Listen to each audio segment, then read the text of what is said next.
మీరు కేఎఫ్సీలో లాంటి చికెన్ని ఇంట్లోనే తయారు చేసుకోవాలనుకుంటున్నారా?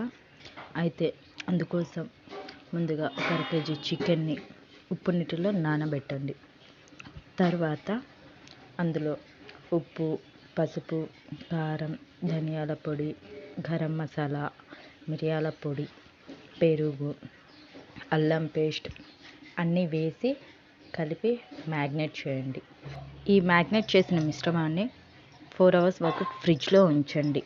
తర్వాత ఈ మిశ్రమాన్ని బయటికి తీసి రూమ్ టెంపరేచర్కి వచ్చిన తర్వాత ఒక కప్ కార్న్ఫ్లోరు, ఒక కప్పు మైదా పిండి తీసుకొని ముక్కలకు పట్టించి పక్కన ఉంచండి. తర్వాత 3 ఎగ్స్ తీసుకొని బీట్ చేసి పక్కన ఉంచండి. తర్వాత ఇంకో ప్లేట్లో బ్రెడ్ పొడి, మైదా పిండి, కార్న్ఫ్లోరు, ఉప్పు, కారం వేసి కలపండి. ఇప్పుడు ముందుగా ముక్కలను ఎగ్ మిశ్రమంలో ముంచి తర్వాత ఈ కలిపిన పిండిలో కోట్ చేయండి. ఈ కోటింగ్ అనేది ఎంత మందంగా ఉంటే అంత క్రిస్పీగా, అంత టేస్టీగా ఉంటాయి. ఈ ముక్కలన్నిటికీ ఇలా పట్టించిన తర్వాత ఒక్కొక్కటిగా డీప్ ఫ్రై చేసుకోండి.